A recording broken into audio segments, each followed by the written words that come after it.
நீங்கள் பார்த்து கொண்டிருப்பது உங்கள் ஜாஷுவா டிவி. சகல ஜனங்களுக்கும் நற்செய்தி.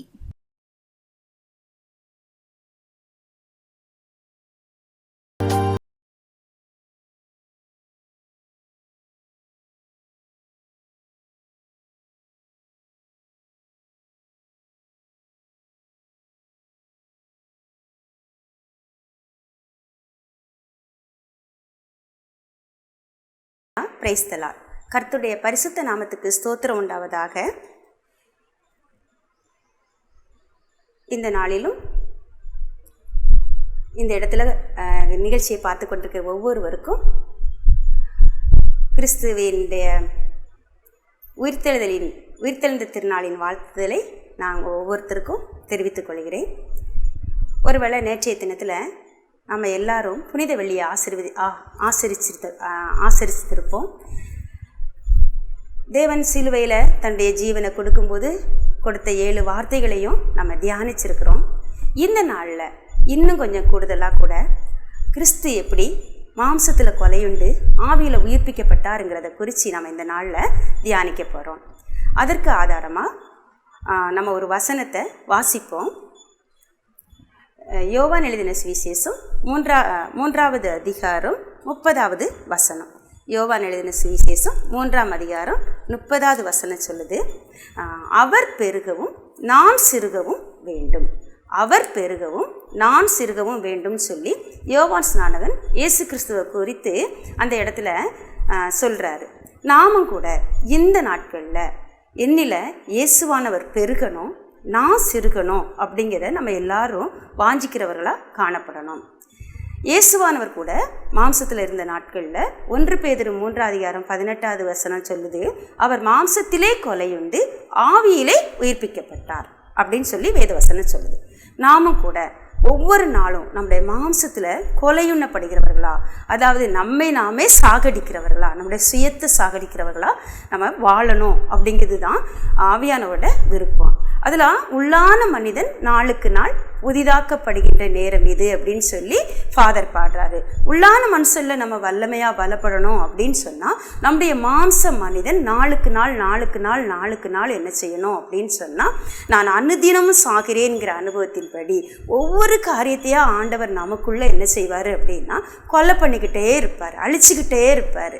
அப்படி அழிக்க நம்முடைய மாம்சத்தில் ஒருவேளை நம்முடைய கண்களின் இச்சைகள், மாம்ச ஜீவனத்தின் பெருமை, அந்த மாதிரியான காரியங்கள் ஒவ்வொன்றா ஒருவேளை நமக்கே தெரியாமல் நம்மக்கிட்ட நிறையா காரியங்கள் காணப்பட்டிருக்கும். ஒருவேளை நமக்குள்ளே நம்ம அறியாத பெருமைகள், நம்ம அறியாத ஈகோ நம்மக்கிட்ட இருக்கும். ஒருவேளை நமக்கே தெரியாமல் நிறையா அதை சில நேரங்களில் சில சூழ்நிலைகள் மூலமாக தான் ஆண்டவர் அதை நமக்கு காண்பித்து தருவார். அதற்காகவே பலவிதமான சூழ்நிலைகளையும் நமக்கு ஆண்டவர் நம்முடைய வாழ்க்கையில் அனுமதிப்பார். அப்படி அனுமதிக்கும் போது அந்த எப்படி சில காரியங்கள் எல்லாம் நம்ம இருதயம் வந்து ரொம்ப ஆசைப்படும், அந்த காரியத்தை அப்படித்தான் வாழணும் அப்படின்னு சொல்லி. ஆனால் ஆண்டவர் என்ன சொல்வார்னா அதுக்கு நோ சொல்லுவார். அப்படி நோ சொல்லும்போது அதை சரின்னு ஏற்றுக்கொண்டு நம்ம விரும்பாத ஒரு பாத்திரத்தை, விரும்பாத ஒரு காரியத்தை நம்ம ஏற்றுக்கொள்றது தான் நம்ம மாம்சத்தில் கொலையுண்டு ஆவியில் உயிர்ப்பிக்கப்படுகிறது. உதாரணத்துக்கு சிலுவை பாடுகளுக்கு நேராக போகிறது ஆண்டவருக்கு ஏற்றுக்கொள்ள முடியாத ஒரு காரியமாக தான் இருந்தது. இயேசுவானவர் கூட மாம்சத்தில் இருந்த நாட்களில் போய் அங்கே உட்கார்ந்து தோட்டத்தில் உட்கார்ந்து என்ன செய்கிறாரு, ஆண்டவரை நோக்கி கதறாரு, ஆண்டவரே இந்த பாத்திரம் என்னை விட்டு நீங்கள் கொடுமானா நீங்கட்டும் அப்படின்னு சொல்லி கேட்காரு. தேவதூதன் வந்து பலப்படுத்த வேண்டியதாக இருந்தது. ஆவியானவர் தேவதூதனை அனுப்பி அவரை பலப்படுத்தும் போது அவர் என்ன சொன்னார், சரி ஏசப்பா, சரி பிதாவே, இது என் சித்தத்தின்படி இல்லை உங்கள் சித்தத்தின்படி எனக்கு ஆகட்டும்னு சொல்லி அந்த நான் விரும்பாத பாத்திரத்தில் நான் பானம் பண்ண வேண்டியதாயிட்டு அப்படின்னு சொல்லி இயேசுவானவரே சொன்னார். அதுபோல் கடந்த வாரத்தில் நம்ம தியானித்தது போல் நமக்கு விருப்பம் இல்லட்டாலும் கூட சில நேரம் தேவனுடைய நோக்கத்தை நிறைவேற்றுவதற்காக தேவனுடைய கரத்தின் கருவிகளாய் நம்மை அர்ப்பணிக்கும் போது நம்ம விரும்பாத பாத்திரத்தையும் நாம் சுமக்க வேண்டியது இருக்கும். அப்படி நாம் சுமக்கும் போது மாத்திரம்தான் இயேசு நம்மளை பெருகிறாரு. என்னுடைய சுயம் என்னில் அழியுது, அவர் பெருகவும் நான் சிறுகவும் வேண்டுங்கிற வேத வாக்கியம் நம்மில் நிறைவேறுது.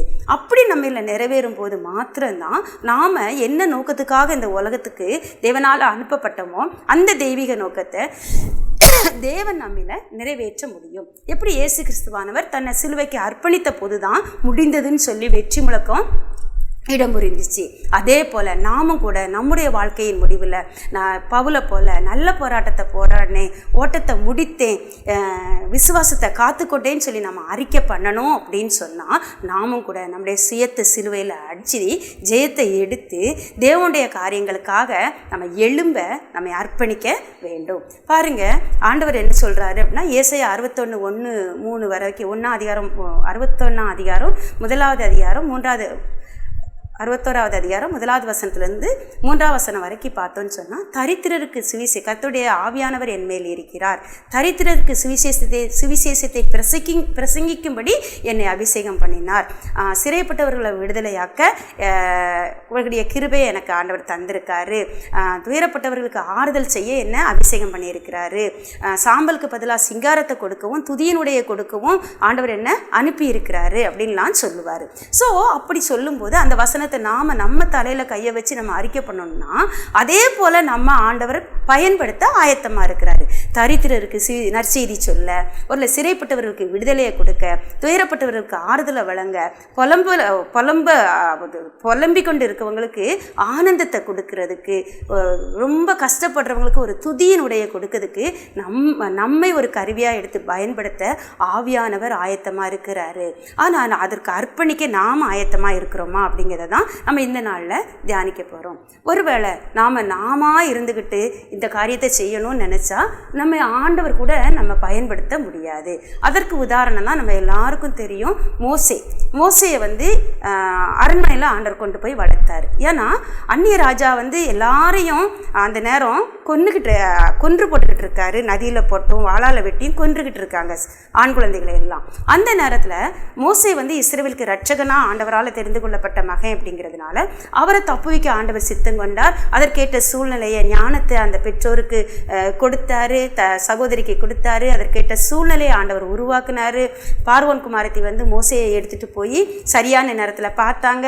அவங்களுக்கு மனசில் ஒரு மனதுருக்கத்தை ஆண்டவர் கட்டளையிட்டார். அவங்க எடுத்துகிட்டு போய் அந்த ரட்சகனாகிய மோசையை தன்னுடைய அரண்மனையில் பத்திரமா வளர்க்க ஆண்டவரே அந்த பாதுகாவலை ஏற்படுத்தி கொடுத்தாரு.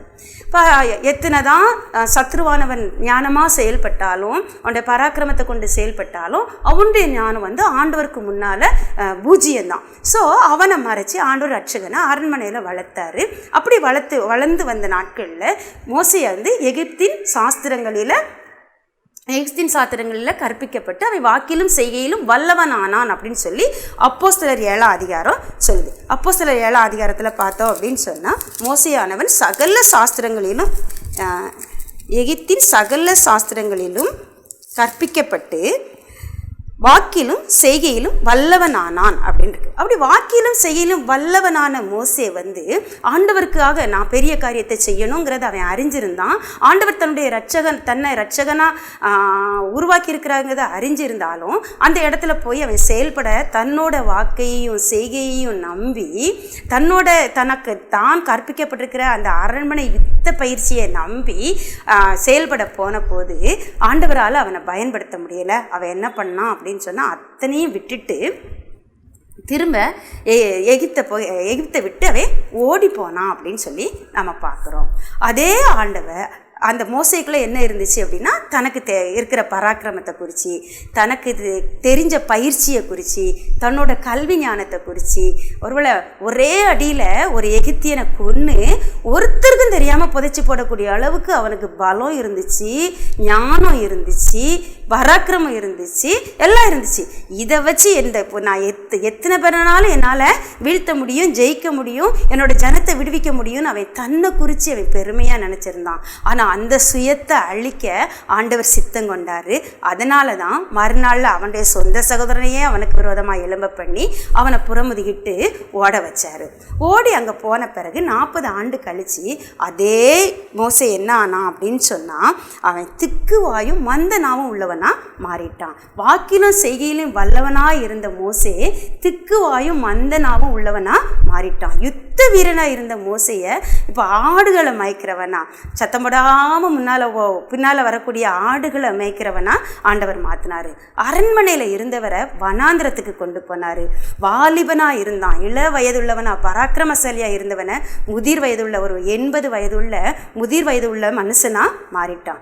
தனி ஒருவனா, எனக்கு என்ன குடும்பம்னு கவலையா, பிள்ளைகள்னு கவலையா, மனைவி மக்கள்னு கவலையா, யாரை குறித்து எனக்கு பயம் இல்லை, எனக்கு என்ன நேர்ந்தாலும் நான் கவலைப்பட மாட்டேன் அப்படின்னு வீரம் பேசக்கூடிய ஒரு தனித்த மனிதனாக இருந்த மோசேயை ஆண்டவர் மனைவி மக்கள் உள்ள ஒரு குடும்பஸ்தனாக மாற்றினார்.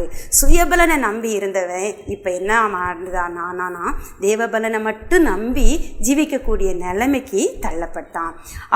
இப்போ இந்த மோசைக்குள்ள சுயம் இல்லை, அது அவனுக்குள்ள சுயம் எல்லாம், மோசைக்குள்ளே இருந்த சுயபலன் எல்லாம் சுய நம்பிக்கை சுய ஞானம் சுய புத்தி எல்லாம் என்ன செஞ்சிருச்சு அப்படின்னு சொன்னால் அழிக்கப்பட்டு அவன் என்ன செஞ்சான், எகிப்தில் அரண்மனையில் வளர்க்கப்பட்ட மோசே முற்றிலும் அழிக்கப்பட்டு போனான். இப்போ அவனுக்குள்ளே மிஞ்சி இருக்கிறது அவனோட தேவபக்தி மட்டும்தான். ஒவ்வொரு நாளும் ஒரு வேளை ஆண்டவரை தேடுகிற ஒரு மனுஷனாக இருந்திருப்பான். ஒவ்வொரு நாளும் தேவனுடைய சமூகத்தில் அங்கலாய்க்கிற ஒரு மனுஷனா, ஆண்டவரே என்ன தெய்வீக நோக்கம், இப்படி ஒரு தெய்வீக நோக்கத்துக்கு நான் ஒரு ரட்சகனாக வளர்க்கப்பட்டேனே, ஆனால் இப்படி வனாந்திரத்தில் ஆடுகளை மேய்ச்சிக்கிட்டு இருக்கேனே, யான் ஜனம் இன்னும் அடிமைத்தனத்தில் இருக்கே, எப்போ ஏசப்பா விடுதலை ஆக்குவீங்க, அந்த நாள் எப்போ வரும், எப்படி விடுதலை ஆக்குவீங்க, ஒருவேளை தான் ரட்சகங்கதே அவன் மறந்து போனான். தன்னை கொண்டு ஆண்டவர் செய்வாருங்கிற நம்பிக்கை சுத்தமாக இல்லாமல் போயிடுச்சு. ஆனால் ஆண்டவரால் எப்படி முடியுங்கிறத மட்டும் அவன் விசுவாசித்து ஒவ்வொரு நாளும் தேவ சமூக பழக்கம் உள்ளவனாக மட்டும் இருந்தான். அப்படி இருந்ததுனால ஆண்டவர் என்ன பண்ணார் அப்படின்னா, திரும்பவும் அவனை தேடி வந்தார், முச்செடியில் தரிசனமானார், திரும்பவும் அழைக்கிறாரு. அப்போ அவன் முடியவே முடியாதுன்னு சொல்லி ஆண்டவருடைய சமூகத்தில் தன்னை என்ன செய்யறான், தாழ்த்துறான். இல்லை ஆண்டவரே என்னால் முடியாது, நான் பேச தெரியாது, பார்வன்ட்ட போய் எனக்கு பேச தெரியாது, என்னோட எல்லா நட பாவனை எல்லாம் மாறிடுச்சுன்னு சொல்லும்போது, உனக்கு வாயை தந்தவர் நான், உன்னை ஊமையனையும் குருடையையும் எல்லாரையும் உருவாக்குனவர் நான், உன்னை திக்குவாயா மாற்றினதும் நான் தான், மந்தனா உள்ளவனை ஆக்குனதும் நான் தான், உன்னை கொண்டு பெரிய காரியங்களை செய்ய என்னால் முடியும்னு சொல்லி ஆண்டவர் இந்த இடத்துல ஆண்டவர் என்ன சொன்னார், நீ ஒன்றை மறைச்சி நான் வெளிப்படுவேன், அப்படின்னு சொன்னார். அப்போது ஆரம்பத்தில் பார்த்தோன்னு சொன்னால் இந்த அப்போஸ்தலர் 7ஆம் அதிகாரத்தில் அந்த சகோதரன் உள்ள எகிப்தியனை கொண்டு போட்டுருவான். மறுநாள் அவனுடைய சகோதரர்கள் இருவர் சண்டை பண்ண போகும்போது இவன் விலைக்கு விட போகும்போது அவன் இவனை பார்த்து கேட்பான், எங்களுக்கு உன்னை அதிகாரியாகவும் நியாயாதிபதியாகவும் வைத்தது யார் அப்படின்னு கேட்பான். அப்போ கட்டாயம் இவர் என்ன பண்ணியிருப்பார் அப்படின்னா, அரண்மனையில் உள்ள அந்த அதிகாரத்தோட அந்தஸ்தோட அவரை கமெண்ட் பண்ணியிருப்பார். அவனை அதிகாரமாக நீ போ, இப்படி செய்யக்கூடாது அப்படின்னு சொல்லி என்ன செஞ்சுருக்கலாம், பேசியிருக்கலாம். அந்த ரூட்னஸ் கட்டாயம் என்ன செஞ்சுருக்கும், அவனோட பேச்சில் வெளிப்படுத்தியிருக்கோம், அவனோட செயலில் வெளிப்பட்டிருக்கோம். அப்போது இந்த அடிமை என்ன சொன்னான் அப்படின்னா, எங்கள் மேலே உன்னை நியாயாதிபதியாகவும் அதிகாரியாகவும் வச்சது யார், நீ நேற்று எகிப்தியனை கொன்று போட்டது மாதிரி என்னையும் கொன்று போட மனதாக இருக்கிறாயோன்னு சொல்லி அவன் செஞ்ச தப்பு பகிரங்கமாக அவன் அறிக்கையிட்ட போது ஐயோ நான் செஞ்ச காரியம் வெளிப்பட்டதுன்னு சொல்லி பயந்து ஓடி போயிட்டான்.